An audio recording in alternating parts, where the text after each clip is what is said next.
Digital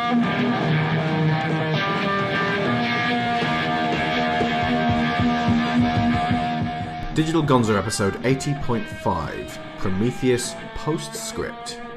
This is a rare instance of going back into a movie after it's been given the Gonzo treatment. I'm doing so now because I sat down for several hours and picked my way through the original script by John Spaihts under the title Alien Engineers.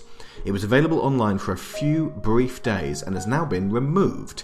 I'm glad I caught it when I did. What I'm about to tell you may well change your opinion of this movie. It will certainly address the nagging doubts you might have. Before we start, don't listen to this unless you've seen the film. It will make even less sense. Spaihts' only other screenplay was The Darkest Hour 3D, which weighs in a whopping 12% freshness on Rotten Tomatoes, itself never an entirely accurate barometer of quality, but I've never heard anyone say a kind word about that piece of shit film. Right from the off, two things are apparent. One is how close to the final film what you're reading comes. Two is how brain-meltingly stupid and clumsy the writing is. The first half is pretty much identical to what we saw in the cinema. The space jockey who sacrifices himself at the beginning is devoured by tiny black insects, who then bite primitive man, passing on jockey DNA and accelerating their evolution, which is just a more direct version of what was on screen. There's an additional scene of Holloway and Shaw, who in this script is named Jocelyn Watts, and is described in every cack-handed fragment of screen direction to be bull-achingly beautiful, meeting Weyland on his Space Odyssey-inspired space station. Here's a big one. The moon they are visiting is LV-426, so it was absolutely the one from the beginning of Alien. This was changed in the subsequent draft to allow for sequels.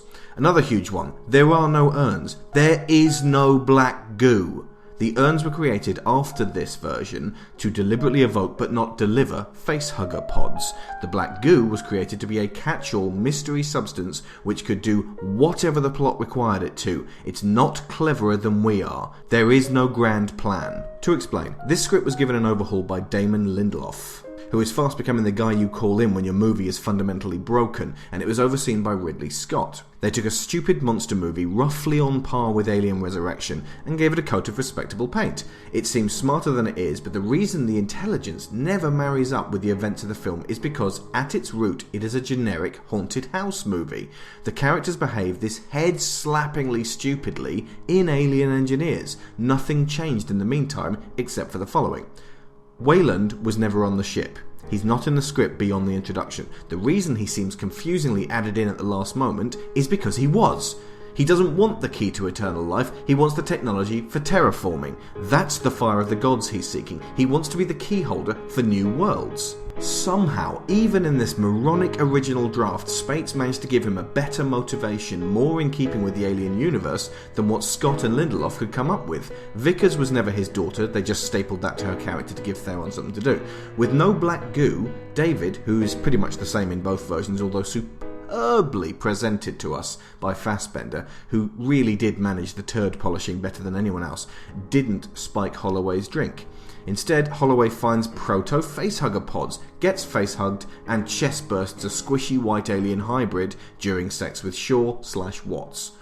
This hybrid is described exactly like the one in Alien Resurrection. Schwartz goes back to the alien pyramid construct thing and finds the Juggernaut, the classic space jockey ship as seen in the film. David has been tinkering with the tech to get data for Weyland. Turns out this moon is definitely a bioweapons development station, and the space jockeys were definitely going to send this ship full of classic facehugger pods to Earth 1700 years ago, thus wiping out their earlier creation, us, and populating the planet with xenomorphs. To what end? We don't know. John Spaihts never thought that far, but it makes a lot more sense than the zero explanation we get in the film.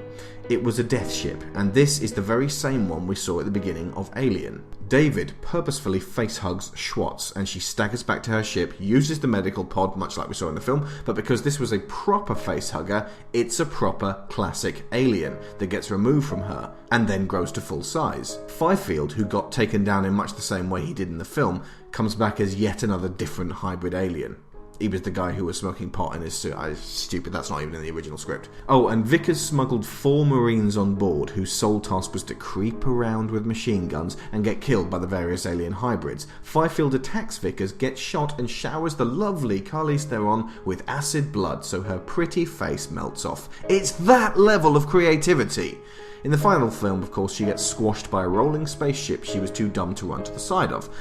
That scene does happen. It's shortly after David again wakes up the surviving space jockey, who again tears his head off and goes on a rampage. However, space jockey gets face hugged and he's piloting the Juggernaut when he chest bursts. Juggernaut crashes back onto the moon. He's the guy we see in Alien with the hole in his chest. There's facehugger pods all around the place. That's absolutely the ship. And then Schwartz is stuck on the moon. She can't fly home because the Magellan has crashed trying to take down the Juggernaut. She definitely can't fly off in another Juggernaut with no food or water to go to the space jockey homeworld and ask them why they want to kill us so much in the sequel. She plays chess with David's head, and the Juggernaut awaits the arrival of the Nostromo in many decades. That's it. A silly, trashy retread of Alien that answered all of our questions. That's all it was.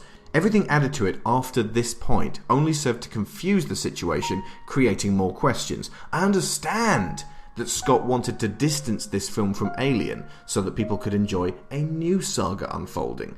But would it not have made more sense to have a film with those intentions written from scratch, rather than getting a script that did the exact opposite, scribbling out the word facehugger pod and writing black goo over it in biro?